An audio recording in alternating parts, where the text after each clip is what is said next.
Antradienį info studijoje matysite, kas skleidžia dezinformaciją apie Šiaulių oro uosto infrastruktūrą. Europos parlamente aktualūs sprendimai Lietuvai. Gintrietės pratęsė pergalių seriją A lygoje. Šiaulių miesto meras Artūras Visockas per viešųjų ryšių kampaniją pakvietė ministrę pirmininkę Ingą Ruginienę atvykti į Šiaulius. Tokia mero viešųjų ryšių strategija sužavėjo ne visus. Jisai labai daug komunikuoja, užsiema Facebook'o kažkokią tai diplomatiją vietoj to, kad atvažiuotų. Mat verslas iš tikrųjų nori stiprinti savo investicijas, jie išsiėmė dar vieną statybos leidimą, norėtų statyti dar vieną angarą ir paklausė pagrindinių klausimų, ar mūsų veikla bus tvari. Ir paklausė manęs. Tai aš ir turiu jiem pabandyti atsakyti tuos klausimus per vyriausybę, todėl kad mes dirbam pagal vyriausybės nutarimą. Nors krašto apsaugos ministras mano, kad Šiaulių miesto meras ne taip paklausė ir ne tais kanalais komunikavo, tačiau mero viešųjų ryšių kampanija suveikė. Šiauliuose įvyko pirmasis rimtas darbinis susitikimas, kuriame dalyvavo krašto apsaugos ir susisiekimo ministerijų, Lietuvos kariuomenės, Šiaulių oro uosto ir Šiaulių miesto savivaldybės atstovai. O kaip atrodo ta infrastruktūra, kur jūs sakote, kad verslas investavo? Man yra atsiųstos nuotraukos, kur ant infrastruktūros medžiai auga.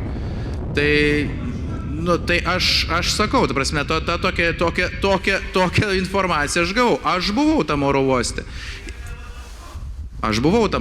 sakau. Ir aš matau savivaldybės infrastruktūrą, kuri ten yra. Labai nemaloniai teko nustebti, nes atsakymas turbūt suponavo tai, kad ministras neturi galbūt pilnos informacijos ir galbūt ta reakcija tokia karšta irgi buvo su tuo, sakykime, susieta, bet kuriuo atveju tikrai turėjom galimybės vakar ir posėdžio metu su ministru dar susėsti, prisėsti, tikrai teko papasakoti ir parodyti kur kas daugiau negu ministrui yra pateikta informacija turbūt iš savų kanalų.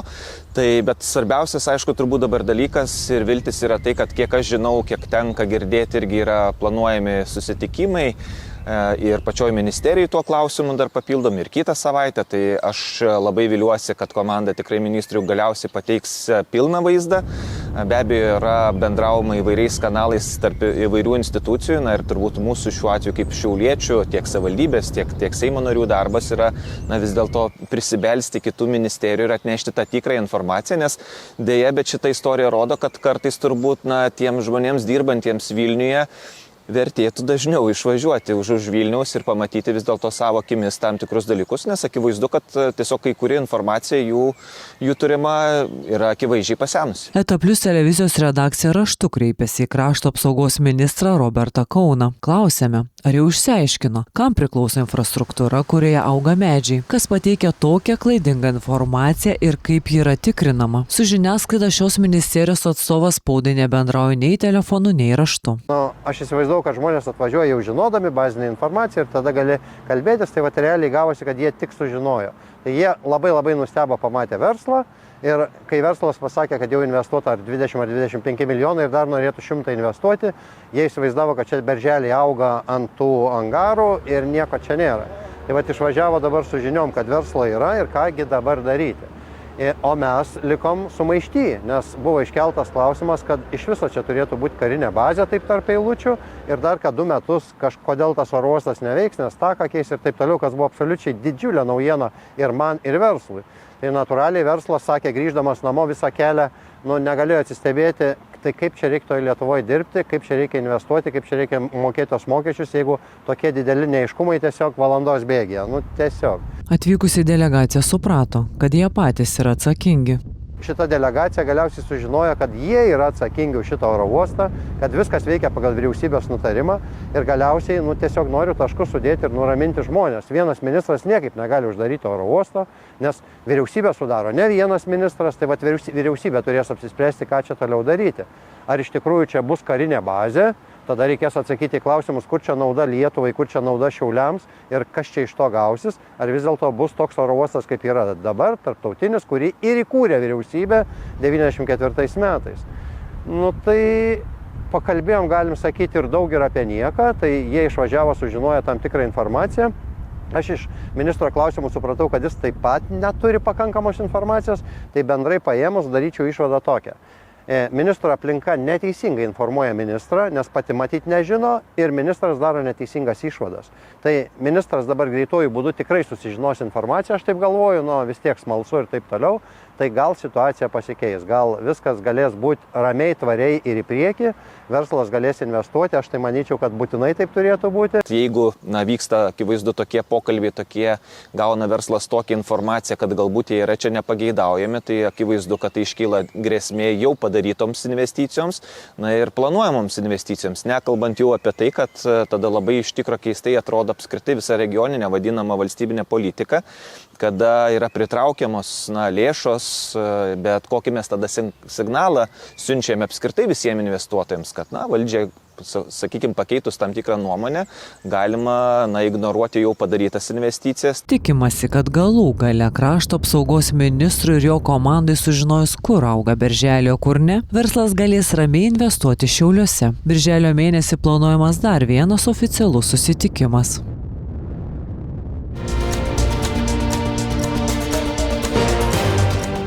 Praėjusią savaitę Strasbūre vyko plenarinė sesija. Savo mintimis ir įžvalgomis apie tai, kokie aktualūs Lietuvai priimti sprendimai, kokie prioritetai šiuo metu teikiami Europos parlamente, kokia prognozuojama Europos ateitis, pasidalijo Europos parlamento narys Dainius Žalimas. Išskirčiau, pavyzdžiui, balsavimą dėl nusikaltimo aukų direktyvos pakeitimo, nes mes dažnai, galbūt žmogaus teisų srityje, žiūrime žmogaus teisų taip daugiau tų, kurie įtariami nusikaltę, bet pamirštame apie nusikaltimo aukas. Tai iš tiesų nusikaltimo aukų teisų gynyba bus stiprinama, yra direktyva, valstybės narės turės per tam tikrą laiką ją įgyvendinti, bet čia yra kalbama apie vieningą visoje Europoje pagalbos prieinamumą ir tarnybas atitinkamas. Ir apie, pavyzdžiui, teisų stiprinimą baudžiamajame procese ir apie psichologinę ir kitokią kasdienę, galima sakyti, pagalbą, jau nebe tiek susijusią su pačiais nusikalstamais veiksmais, bet kiek su jų pasiekmėmis. Europos parlamente buvo priimta speciali rezoliucija dėl Baltijos jūros, kad būtų visokiojopai atkreipiamas dėmesys sprendžiant ūkinius klausimus. Siekiama išsaugoti Baltijos jūrą, kad ši nevirstų nykstančia. Dėl Baltijos jūros buvo priimta speciali rezoliucija, kad būtų visokiojopai atkreipiamas dėmesys sprendžiant ūkinius klausimus, visų pirma žvejybos kvotų, kad ir į Baltijos jūros būklę, kad ji yra šiaip labai bloga ir kad apskritai būtų siekima išsaugoti Baltijos jūrą kaip tokią, kad jinai nevirstų tokia nykstančia jūra, kaip, pavyzdžiui, aišku, čia tiesiogiai galbūt nepalyginsi, nes ten formaliai yra ežeras, bet kaip Aralo jūra, kurios praktiškai nebėra. Tai kad Baltijos jūros ekosistema būtų išsaugota. ES prioritetas šiuo metu yra saugumas ir gynyba, taip pat ES konkurencingumo stiprinimas. Iš tiesų, tai virsta ir labai konkrečiais darbais. Tai aš turiu minėti ir tokia SAFE programa, ir Lietuva beveik praktiškai 6 milijardus pagal tą programą savo gynybai stiprinti gauna. Diskutuota, pavyzdžiui, apie pasiekmes Europai, Jungtinėms Amerikos valstijoms, galimai traukiantis bent jau iš kai kurių šalių. Bet esmė tame, kad Europa turi būti ilgainiui projektuojama kaip žemynas, kuris pats gali apsiginti. Ir tai yra nesusilpninimas, o greičiau sustiprinimas, jeigu mums toliau pavyktų išlaikyti transatlantinį ryšį kartu su Jungtinėmis Amerikos valstijomis, tai nuo to laimės tiek Europa, tiek pačios Jungtinės Amerikos valstijos. Tai čia vienas dalykas. Dabar kitas dalykas, tai be abejo yra ES konkurencingumo stiprinimas, nes yra, ypač technologijų srityje, inovacijų ekonomikoje srityje mes labai nusileidžiam tiek Jungtinėmis Amerikos valstijoms, tiek Kinijai. Pasak europarlamentaro, šiandien Europa nebegali sau leisti gyventi iliuzijoje, kad saugumas yra savaime suprantamas dalykas. Dainius Žalimas atkreipė dėmesį, kad mes nebūsime saugus, jeigu Ukraina nebus ES. Ypač svarbu ir tai, kad ES kuo greičiau išmoktų Ukrainos pamokas, nuo karo lauko iki civilinės saugos. Ypač svarbu kad ES kuo greičiau išmoktų Ukrainos pamokas. Nuo karo lauko iki civilinės saugos, nes tai, kas vyksta dabar Lietuvoje, mes tik tai pradedam mokytis, bet iš esmės, jeigu mes perimtume Ukrainos pamokas, tai man plika akimi jau matyti, kad turbūt kai kurie sprendimai būtų šiek tiek kitokie, reaguojant į dronų grėsmės. Ir matau per 10 metų, kaip ES, kaip autonomiška, nepriklausoma nuo išorės veikėjų darinį, kuris yra vienas galingiausių pasaulyje tiek karinė, tiek ypač ekonominė prasme.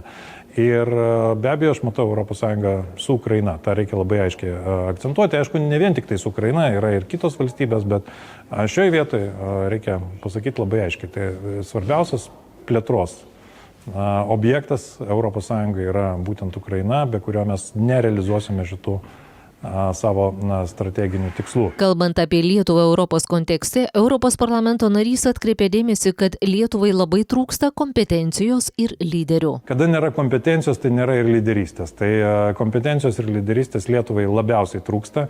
Lietuva tikrai galėtų žymiai labiau pasinaudoti narystės ES teikiamomis galimybėmis, tiek kalbant apie savo ekonomiką, tiek apie gynybą. Nors gal gynyboje čia dar matyti tam tikrų poslinkių. Ir tiek visose kitose srityse, nekalbant jau ir apie žmogaus teises, nes tai, kas vyksta Lietuvoje pastaruoju metu su šita vyriausybė, tai aš netgi žmogaus teisų srityje ir demokratijos srityje apibūdinčiau kaip regresą. Nes kada nėra kompetencijos ir nėra lyderystės, tada žmonės yra linkę izoliuotis apskritai ir juos labai patraukia tokios idėjos, kurios skatina visuomenės susiskaldimą, netoleranciją, diskriminaciją, tai tuo, kuo kartais virsta net kai kurie mūsų vyriausybės ministrai, aš jau nekalbu apie pavienius politikus.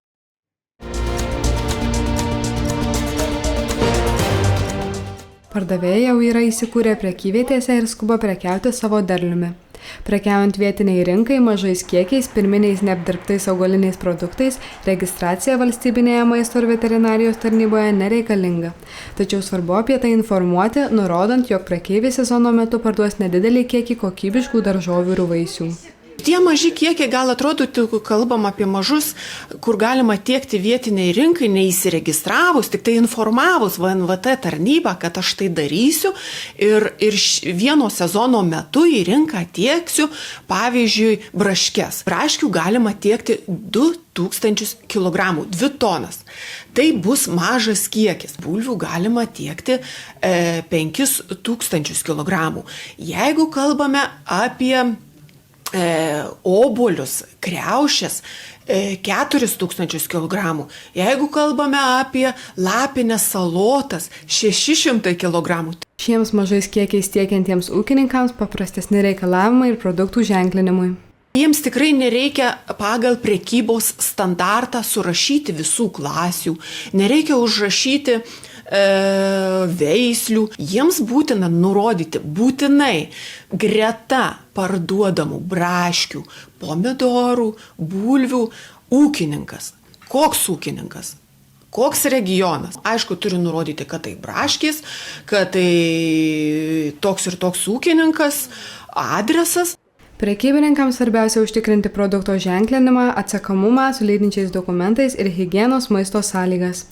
Prekiautojai turi būti pasitikrinę sveikatą ir išklausę privalomųjų higienos žinių kursus. Produktai turi būti saugūs, švarūs ir kokybiški. Prekybos vietoje turi būti palapinė ar skėtis, tvarkingas stalelis. Taip pat svarbu nepamiršti sudaryti tinkamas sąlygas prekybos vietoje dirbančio asmens rankų higienai užtikrinti. Tai tikrai neprekiauti nuo grindinių, pakelti. Nuo stelažų, nuo stalelių. Negalima prekiauti nuo turėklų, nuo kažkur nuo dėžių. Reikia apsaugoti parduodamą produkciją. Negali ant jos lyti, negali tiesioginiai saulės spinduliai kaitinti. Mažieji prekeiviai turi atitikti vietiniai rinkai mažais kiekiais tiekiamų produktų reikalavimus. Jei prekeivis viršina leistiną parduodamų vaisių ar daržovių svorį, tuomet reikalinga registracija pateikia nustatytos formos dokumentus. Didiesiems prekybininkams taikomi prekybos standarto reikalavimai. Atsiranda sudėtingesnis ženklinimas. Labai svarbu, kad visų daržovių būtų atsekamumas. Visada lydėtų lydintys dokumentai, sąskaitos, iš kur jie įsigyja dokumentą. Iš kokio ūkininko įsigyja, iš kur perpardavinėja produkciją. Ir tas ženklinimas jau atsiranda ir klasės, atsiranda ir veislės, atsiranda ir fasuotai produkcijai ženklinimas. Taisyklių nesilaikantiems prekeiviams ne tik gresia piniginė atsakomybė, bet ir rinka anksčiau ar vėliau pateikė skaudžią pamoką nuostolį. Mes vykdome planinę ir neplaninę kontrolę tiek gaunant, atliekam patikrinimus, tyriant vartotojų skundus. Skundų dėl prekybos gaunama tikrai nedaug. Pernai buvo gauti 2 skundai dėl vaisių ir daržovių prekybos. Fiziniams asmenims baudos siekia nuo 30 iki 150 eurų. Bet jeigu kalbant apie juridinius asmenis, tai baudos siekia ženkliai didesnės, yra ir iki 1000, siekia ir iki 1500 eurų. Tačiau ne vienintelė sankcija yra bauda. Tikrai inspektoriai noriai ir konsultuoja, ir yra prevencinės priemonės, yra ir parengtos gairės metodinės, kaip parašyta suprantama kalba, kaip tą vaisių parduoti, kaip jį paženklinti. Tikrai galima rasti VMVT puslapyje.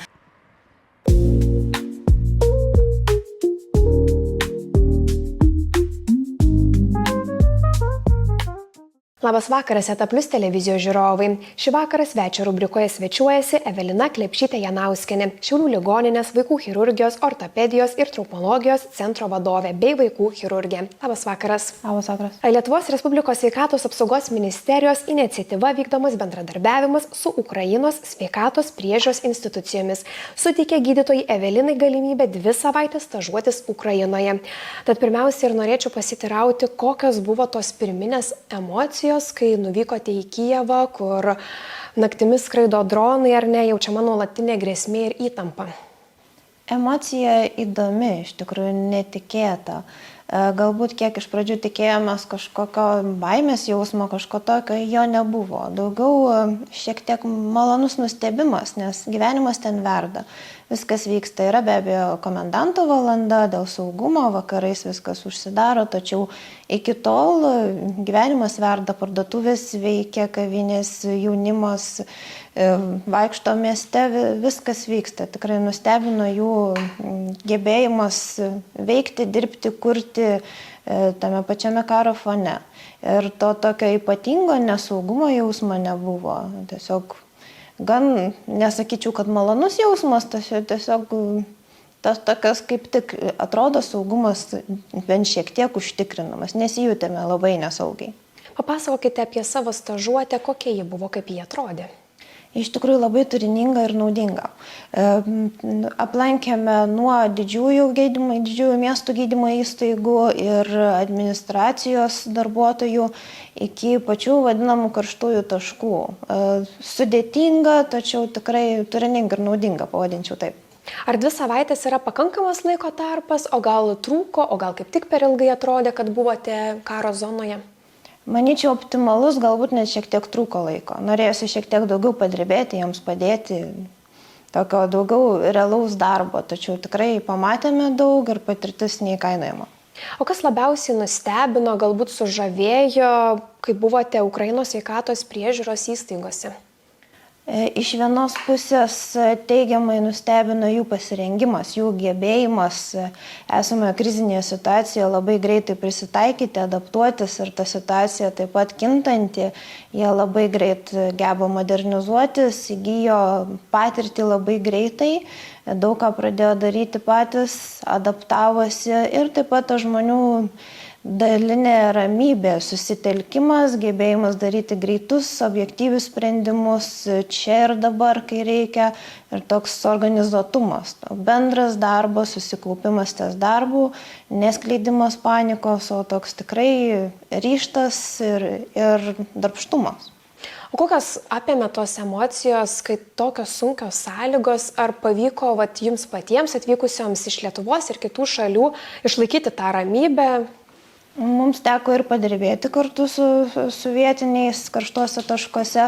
Tai tikrai pavyzdinė buvo jų ramybė, gebėjimas susitelkti, susikaupti, daryti greitus, gerus sprendimus. Netgi parsivežiau pasididžiavimo jausmą, kad teko su jais padirbėti, pasitemti iš jų patirties.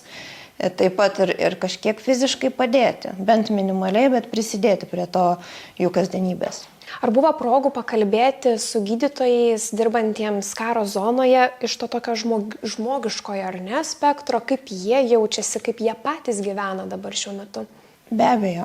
Kalbėjome ir apie baimę, ir apie nuovargį, apie tai, kaip jie adaptavosi. Sako, priprasti prie to neįmanoma, be abejo. Tačiau susikaupia jie į savo darbą, tai, ką moka daryti geriausiai, į sprendimus ir tiesiog dirba. Diena po dienos eina. Nustebino jų gebėjimas prisitaikyti, tas atsparumas, darbštumas. Kalbėjome be abejo apie nuovargį, jis tikrai yra nebejotinai, tačiau, kaip pasakyti, negali leisti savo pavargti, negali nusibosti, negali leisti savo skūstis, galbūt prastomis sąlygomis kažko tokiu. Jie dirba, valandų neskaičiuoja ir tikrai mums buvo didžiulis pavyzdys. O kaip jums sekėsi prisitaikyti prie visai kitos ligoninės infrastruktūros ar ne resursų trūkumo? To laiko prisitaikyti, pagalvoti apie tai tiesiog nebuvo. Tu ateini ir dirbi. Mums tiesiog buvo pasakyta, imkite pavyzdį iš vietinių, elkitės taip kaip jie. Klausykite jų, imkite pavyzdį, pavojaus atveju sekite paskui vietinius. Taip ir darėme. Ir to tiesiog didelio laiko tarpo pagalvoti, kaip čia kas bus, ar kaip čia aš adaptuosiuos, tiesiog nebuvo. Tu patekai tą situaciją, joje esi, tau nėra kelio ten nei pirmyn, nei atgal, tiesiog joje esi, dirbi, žiūri į vietinius, imi iš jų pavyzdį, mokaisi ir dalyvauji. Be abejo, turėjome teisę ir atsisakyti, suabejoti, tikrai ir užtikrinamas buvo saugumas, visas abejonės galėjome išsakyti, tačiau bent jau iš mūsų grupės tokių, kurie atsisakytų, nebuvo, nepasitaikė, visi norėjome pasisemti maksimaliai patirties ir tikrai tą padarėme. Kuo tokios stažuotės yra naudingos gydytojams? Labai naudinga yra pamatyti situaciją krizinę savo akimis. Ne tik iš teorinių mokymų, kurių, manau, tikrai nepakanka, bet tikrai atsidurti realioje situacijoje, paklausti gyvų pavyzdžių ir pamatyti savo akimis, kaip viskas vyksta. Ir tuomet parsivežus tą patirtį pritaikyti ne tik savo kasdienime darbe, bet ir skleisti tą informaciją, su administracija gydymo įstaigos bendrauti, kaip adaptuotis galimos krizės atveju, ar didelio pacientų srauto metu, ar tam tikrų resursų ribotumo metu. Tikrai tą patirtį ukrainiečiai įgyja čia ir dabar, realiomis sąlygomis, ir mes tikrai turime iš jo ką pasimokyti ir pritaikyti grįžę čia savo kasdienybei. Kas labiausiai įsiminė iš tų 2 savaičių? Daug kas, iš tikrųjų įspūdžių labai daug. Būtent, ko gero, tie žmonės, jų veidai, ne tik pacientų, be abejo, kurių be galo gaila, bet ir tų darbuotojų, medicinos darbuotojų, kurie dirba kasdien, klinikinį darbą, tos pavargę, bet vis dėlto optimizmo kupinos akis. Jų tas toks ryžtas akise, daugiau tokia emocija. Ir be abejo informacija, kurią grįžus pritaikėme, daug tokių yra, neišskirčiau vieno kažkokio tai įspūdžio, bet tikrai parsivežiau bagažą. Ar mūsų Lietuvos gydytojai būtų pasirengę galimai nelaimiai? Ar dar trūksta žinių, teorijos, praktikos? Sudėtingas klausimas. Dalis, manau, vis dėlto neįsivaizduoja, kas būtų, jeigu būtų. Daliai trūksta to tokio praktinio pasirengimo. Todėl rengiama tokios stažuotės, kad galbūt nereikia visiems jas nuvykti, bet tie, kurie buvo tam tikras, tarkim, galbūt vadovaujančias pareigas užimantis ar galimai labiau galintys susidurti su atveju, su dideliu pacientų srautu, skubios pagalbos gydytojai ir taip toliau, tikrai yra pasirengę ir jų, manyčiau, užduotis yra tą žinią skleisti ir gerinti kitų kolegų pasirengimą. Tiesiog adaptuotis. Viskas ateityje. Dėkuoju Jums už pokalbį ir apie pasidalinimus Ukrainoje. Ačiū Jums.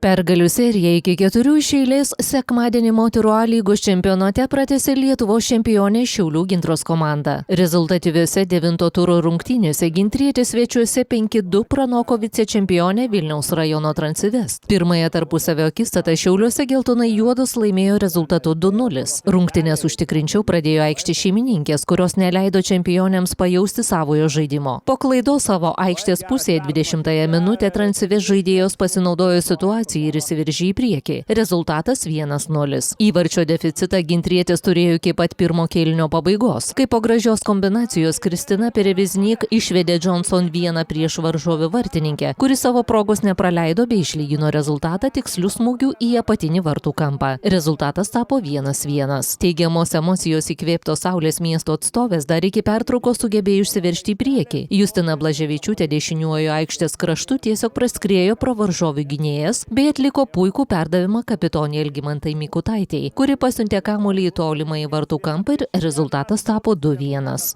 Kalbant apie varžybas, tai manau susirinkusiems ir galėms jos labai patiko, 7 įvarčiai, daug emocijų, daug visko, bet kaip treneriui tai džiugina, kad mes įmušėm 5, liūdina, kad praleidom 2. Po praleisto įvarčio prašiau merginą atsibūsti, kad pamatyti tą reakciją. Išėjant į antrą kėlinį tikrai tą reakciją pamačiau. Ir tikrai sveikinu Transinvest komandą, kuri iš rungtynių į rungtynes tikrai pradeda demonstruoti vis geresnį žaidimą.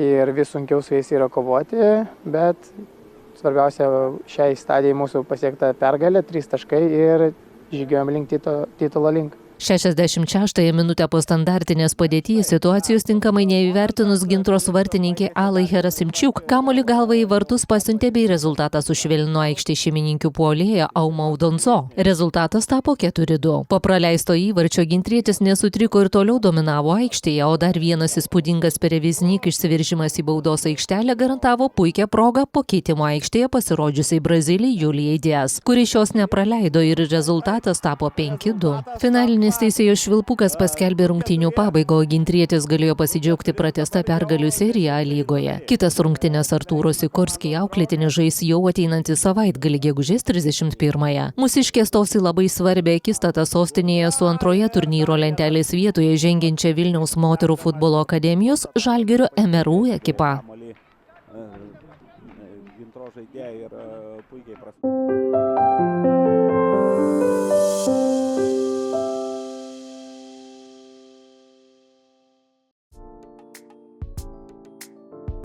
Trečiadienio oras atvės. Naktį iš antradienio į trečiadienį dangus bus mažai debesuotas. Vėjas pūs iš vakarų pusės nuo 3 iki 6 metrų per sekundę greičiu. Oro temperatūra 10-13 laipsnių šilumos. Trečiadienio rytas Radviliškyje ir Kelmėje bus saulėtas, o Šiauliuose, Akmenėje ir Joniškyje prognozuojamas lietus. Po pietų ir vakare visoje Šiaulių apskrityje lietaus tikimybė labai maža. Dienos metu termometrų stulpelį atvės iki 13-15, o jutiminė prognozuojama, kad sieks tik 7-8 laipsnių šilumos. Vėjas bus stiprus, pūs šiaurės vakarų nuo 5 iki 8 metrų per sekundę greičiu, o vėjo gūsiai sukils iki 11-13 metrų per sekundę greičiu.